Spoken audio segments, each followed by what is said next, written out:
Well, Sanbanani Dumelang, hello, the African Echo, where we are bringing you the voices that are echoing across the generation and across the cultures in our continent. Today's conversation is one of love to a sound that shaped us, informed us, united us, which is, well, the radio. We are celebrating a full century of radio in South Africa. And with me is someone I know very well. He was my lecturer. He's a person in the media industry, not just in South Africa, but the entire world, because in Africa and even international. I'm talking to Advocate Robin Sewlal. He has a legacy to talk to us. I'm not sure if the time I have with him will be sufficient to this, but he is an editor of the newly launched book that is called My Radio Memory, Listening to the Listener. Mr. Sewlal, you don't want me to call that. So I'm going to say, Robin, welcome to the African Echo podcast. Sanbonani Portia, what a pleasure to be here, and thank you for the invitation. It is my absolute pleasure to have you. When I looked at your title of your book, I said, "What? I didn't even have to think." I was listening to Ukhozi, this fragile age of 13, my radio um memory. I was actually, yeah, 13 because I was just going to go to high school. And here's myself. I'm trying to figure out what I want to do. I'm listening to Ukhozi. It was a Sunday afternoon, and Alex Mtiane was finishing to read, I think, 1 o'clock news, if not 2 p.m. And someone asked him, "What did you study?" And he said he studied Bachelor of Communications.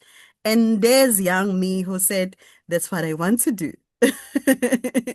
But that's the reference of where we come from with the radio and so many other precious moments. Let's get down to it, Robin. What actually sparked and led you to write this book, My Radio Memory? Just to kick off, when I realized in 2022 that in a year's time, radio in South Africa will be 100 years old. Mm, In fact, on December 18th, 2023, right. radio turned a century old. I thought to myself, what would be the best way to kind of recognize, but more especially celebrate Mm, the power, the beauty, the charm of radio in our country? mm, And I said to myself, and in a sense, and I'm sure you'll agree with this, that in South Africa, mm, if I may say so, bar none, mm, has listened to radio sometime or the other in their life, whether it was for information, mm, education, entertainment, or just pure development. mm, And I thought, at the end of the day, let me put something together. And I thought to myself, what is that something? And I'm of the strong belief, which you're probably well aware of, that there's a strong association, mm, there's a strong alliance between and with the media platforms, mm, whether it's the print media, radio, small/big screen, digital media, as well as stills photography. mm. So I said to myself, yes, this is radio, but why don't I celebrate radio with a book? Right. Because radio does not come from nowhere. Mm, You well know that radio comes from the printed word. right. Um, Although you and I, being radio people, are natural, or we ought to be natural, we ought to be spontaneous. But if you take radio to the full extent, the printed word comes from the documentary for radio, the short story for radio, the play for radio, the Mm, commercial for radio. Those come from written words. And I said to myself, and the other thing and the other belief that I have and the other mission I'm on, so to speak, is through my Quest for Literacy initiative, where mm, I want to promote literacy right. and hence the book. So my belief, the more you read, the better you communicate, the better you write, the better you listen. and the more interesting the conversation is. And I thought by coming out with a book in 2023, or should I say to celebrate the anniversary in 2023, Yeah. a book will suffice. Hmm. I love that a lot. The book will suffice. Well, you are focusing on the listener in the story, which is so not usual because mainly we look into our careers and say, I've done this, I've spoken to this person, and this is me. But what exactly were you trying and looking into revealing behind this mic? I humbly say this to you, Portia, and thank you for that question. Mm. Many people around the country, as well as continentally and internationally, has asked me, why the focus on the listener? And it's inverted commas, a very easy question to answer. Uh, My strong belief is the listener. mm, The listener is king. The listener is queen. The mm, listener is royalty. If there's no listener, there's no you and I. right. If there's no you and I, there's no radio station. Mm, And I wanted to focus on the listener mm, because those are the people that make us, inverted commas, sound good and feel good. mm, And I thought, let me bring the listener into the mix. right. And a lot of people thought, inverted commas, it was a masterstroke on my part. And, I say this very humbly. It's nice to hear that. Mm, But it was a courageous decision. right. But I'm happy with what I decided upon, Mm. and it's now bearing the fruits of my courage, so to speak. I love that a lot. I love that a lot because sometimes when you are behind the mic, sometimes it's easy to say, well, they just have to, but the listener is really the king that really makes the radio station there. Absolutely. So now let's get to the personality, to the personal frequency, because we're talking about radio. You take us to the role that is played in your life or in your childhood and your career. I know part of it's because I was once your student as well, where you really courageously. I'm not buying your face, but you're one of the people, Robin, that's really made me see radio in a true form and as not just as a broadcaster but as a medium that really runs the message across both ways, this way and that way, which really I think it strengthened my career and it strengthened me as a person behind the mic. But for you on your side, what role did the radio play in your life? I hope we got another three to respond to your question. But, I just love radio from a very young age. Mm, I was attracted by the companionship that it offered to me. I was uh, attracted by the fact that it was an immediate medium and still is an immediate medium. It's a now medium. Bearing in mind, back in the day, through the apartheid regime in South Africa, I relied a lot on shortwave radio right. so that I could keep informed of what was happening in our very own country. Strange, but true, Mm, because the SABC was the only game in town. And the SABC was not a public broadcaster then, was a state broadcaster. mm, And in a word, it was indoctrination as yes. opposed to education slash information. And so I relied a lot on shortwave radio. And by listening, I was getting the necessary information as much as I possibly could, listening to a range of shortwave radio stations, whether it was Radio Canada International, Right. Deutsche Welle, Radio Netherlands, the BBC, the Voice of America. But in doing so, I was being entertained. I was getting to know the music of the world, so to speak, Right. arts and culture, as well as sport. And, I just enjoyed it. And then when I got to secondary education, I did my schooling at Sastry College.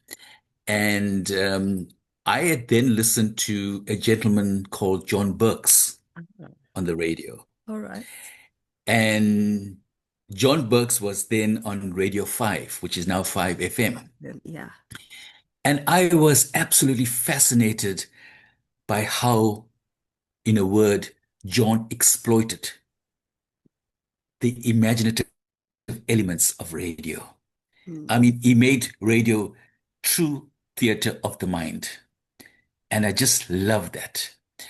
And yeah, I am a little boy, apartheid full in force, listening to the radio, and I hear that Radio 5 was going to be broadcasting from our very own Golden Mile. And I don't need to tell you about the Separate Amenities Act, etc., etc. mm, Being brave, school holidays, winter vacation, I saunter along to the beachfront, go to the outside broadcast caravan that Radio 5 was broadcasting from, mm. and plucked up the courage and told the gentleman there that I'm here to see John Burks. I want to meet John Burks. Right. And I kind of expected the so-called worst case scenario. Mm, Who are you and etc. etc. But as it turned out, the gentleman said, if you look on the sea sand down there, that's John Burke sitting on the sand. You can go to him.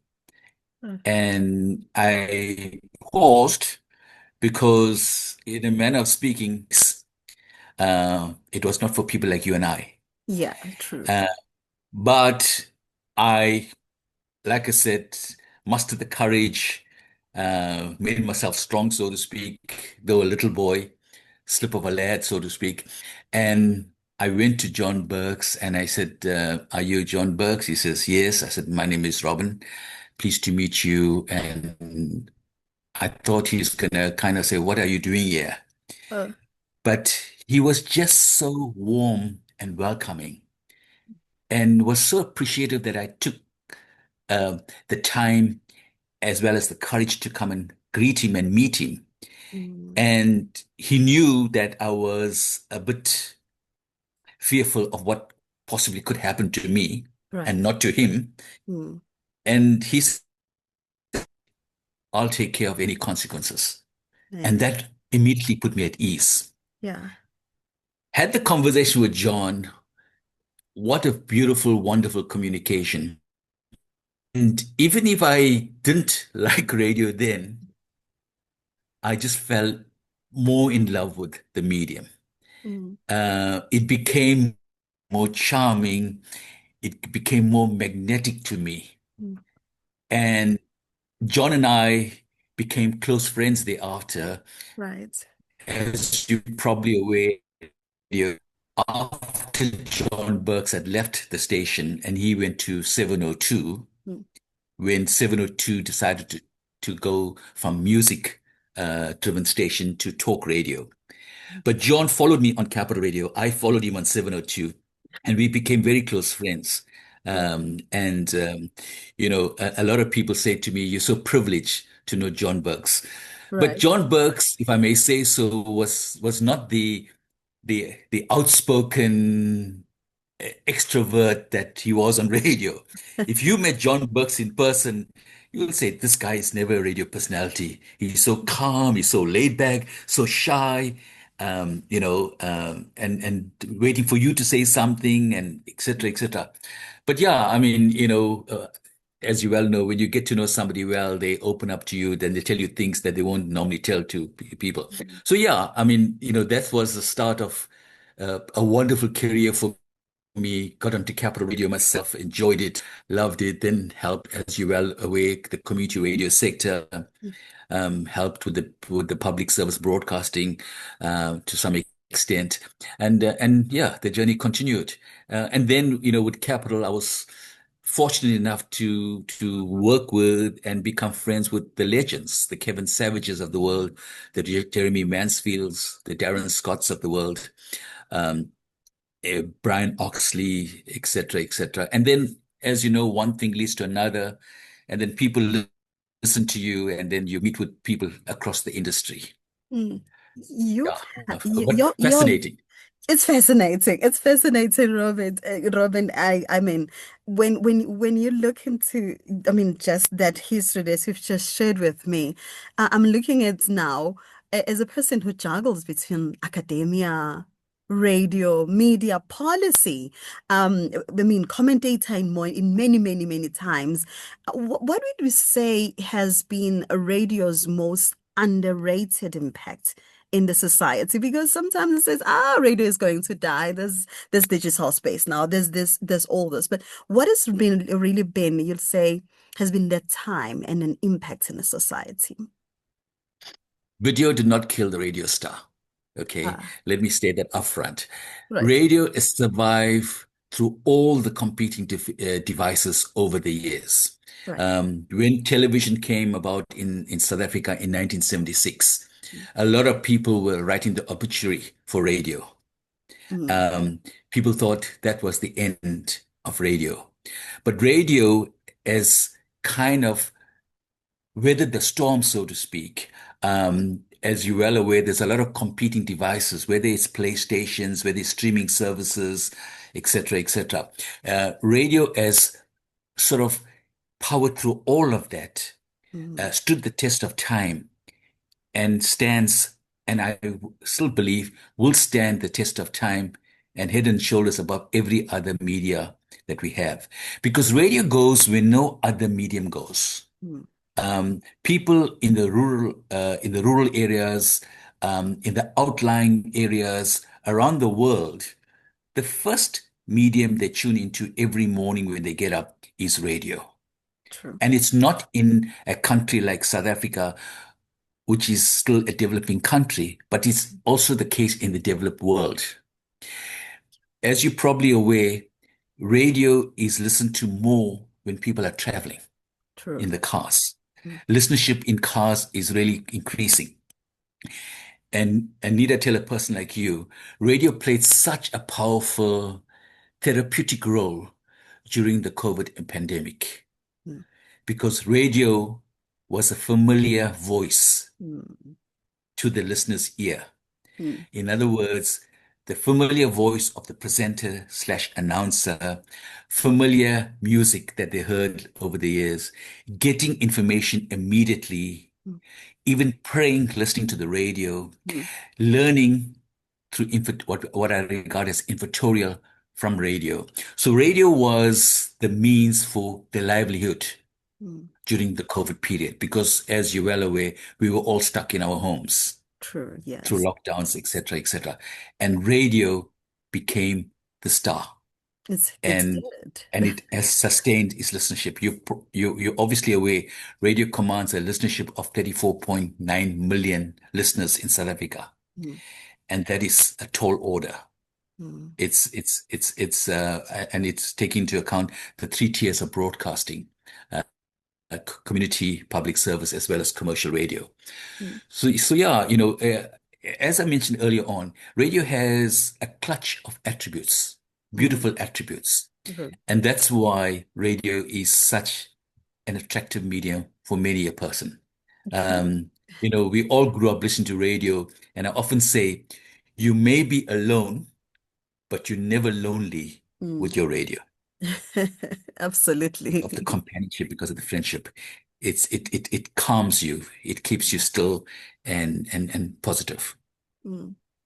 Well, Robin, I'm just thinking as you are talking, as you were compiling your book now, and with all this information and knowledge that you have gathered over the years, did the process of compiling your book change or deepen the view of really what radio means to now the people in general?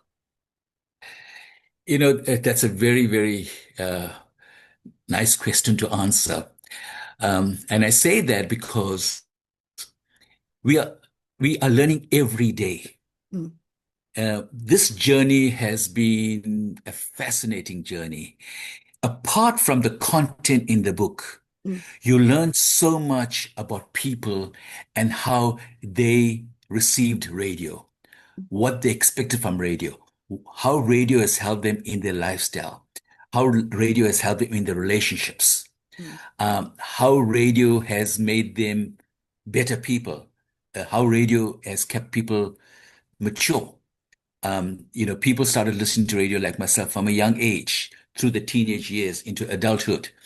Um, the information, the education they got from radio, mm, um, has really been revealing to me.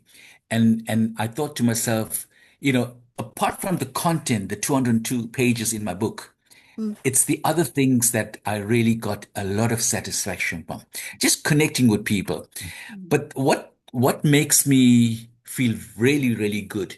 Um, I reached out to people around the country. The media was very supportive when I put out a media release in 2022. And I got contributions from all walks of life, right. from around the country. But what was most touching for me when I was getting calls from people who I never met before, never heard the name before, ordinary people, if I may say so, and saying, Robin, this is God sent Mm, because I've never seen my name in print before, and I never realized one day I will see it. And those individuals that I'm referring to are in my book. mm, They're eternally grateful. But the point of the matter here is that I tell people time and again, everybody has a tale to be told. mm, And I honestly believe everybody should be afforded that opportunity to get the story told and hopefully one day see the name in print. mm, So for me, that has been such a wonderful period, just compiling and listening to people, people being so grateful. And, and again, answering your earlier question, that's where the listener comes in right. and hearing those listener stories. Mm, Um, I mean, how somebody listened to Capital Radio or Springbok Radio back in the day, or LM Radio before Radio 5, or 702, or Radio Bop back in the day, oh, is yes. they consume radio differently. Mm, They have different reasons for listening to radio. And so that's where radio becomes, in a sense, I would regard as a master class for many a listener in our country. right. As we're just getting closer to just concluding, I don't want to conclude, believe me. This is very, very, very important and very personal for me as well. I'm sure with many other media practitioners and a listener as well. But I'm looking at 100 years, 100 years, and we are still tuning in. I still tune in different radio. Of course, I'm on podcast, but I still tune in different radio stations around the world, around the country. But where are we really heading, Robin? You know, let me say this in answer to the other devices that we have are not in competition with radio. Right. Radio is part of the audio ecosystem. Mm, Radio should be complementing the streaming services, and whether it's Apple or Spotify, whatever the case may be. I honestly don't believe they're competitive. Radio should be using that. That's number right. one. Number two, my strong belief is that radio should pay more attention to the youth of today. Mm, It's an old saying, but it's true. The youth is the future. And we need to bring them into the mix, create an enabling environment for them. And if we don't make radio attractive and appealing to the youth, they're going to not realize the power and the beauty that radio has and how they could use radio to their advantage right now and years to come. And I honestly believe people in management at radio should give the youth an opportunity. And when I say an opportunity, not just as presenters, mm, whether as leaders, managers, as producers, journalists, PR, engineering, the whole works in the radio system, as it were. But the rhetorical question that I often get is that we got AI. And I would say we can't ignore AI. It's with us. We got to embrace AI. However, AI cannot and will never replace you and I, mm, because you and I are the authentic voices for radio. Um, you could get people cloning your voice and my voice, but at the end of the day, it is unnatural. Radio thrives, like I said earlier on a natural, spontaneous voice. And for human connectivity, there's nothing to beat you and I. AI, as I would argue, can provide the efficiency of doing your work better. But you and I are the effective players when it comes to radio. Radio can absolutely. make you work faster, but you and I are the end product. We can provide the delivery. So you can't replace human connectivity. And I believe in that. Just to end off by saying that with AI cloning voices, you know, uh, firstly, if any station has to use AI to clone somebody's voice, they need to get permission from the person. Mm, And if they do not get permission from the person, obviously they can get into a legal tangle down the mm, line. You got to right. seek somebody's permission to mimic clone somebody's voice. That's what I'm talking about. Commentator right there and experts as well. As we conclude, Robin, this is the last one. I think it's about a few minutes to go. What do you hope your readers will get or will carry with them after reading your book, My Radio Memory, and as we round off now? Well, in a sense, I want, firstly, I must say, the book is written in a non-academic style, All right. although I have an index in the book to help the reader as well as the potential researcher. When I say non-academic, my intention upfront, and that's the conversation I had with David Gresham, who wrote my foreword, Mm, that I want the book to be accessible and available in all corners of the country. Um, and and it's not about the sales of the book. My belief is that people should buy my book as opposed to me selling the book. mm, People may want to read it. To answer your question, yes, it's about the man next door, the listener next door, experiencing what you experience through radio. mm. It's a sharing of stories. It's the fireside chats one could have about radio, whatever the radio station is. Whether it was Kansas City, whether it was Bodloza, who are in my book, whether it's Right. Madala Kunene, Mm, who are in, who these personalities are in my book, and yes, it rekindles relationships, mm, conversing again, because in this new age, we're too busy doing our own thing. I want this conversation to come back.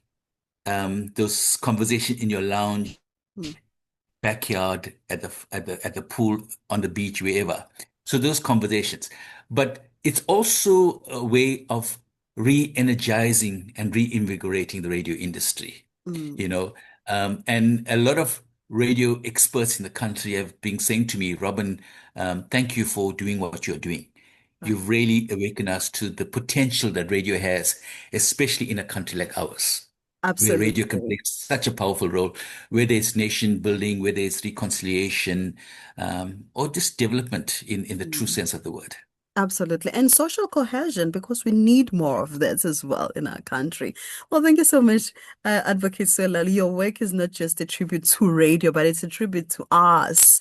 As I call myself in isiZulu, we say, "Ngumfundi," I'm just a learner at this stage, but it's also reminds me where I come from, what made me love this so much, and also for memory keepers and for the archives of our kids moving forward as well.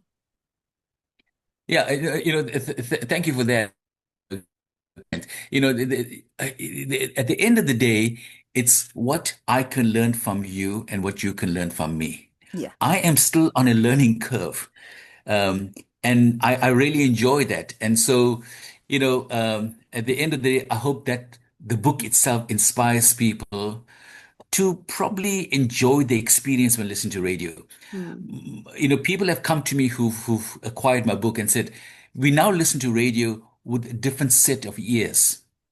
we listen more intently and more attentively, you Mm, know.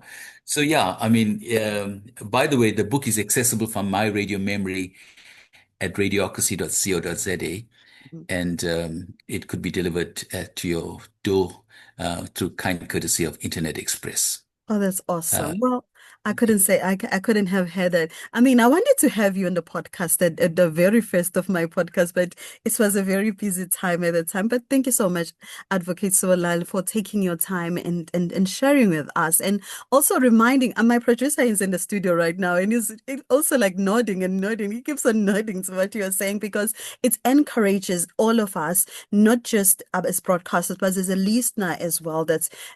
We are important. It's a very important space and it's a important medium, and we should keep it alive.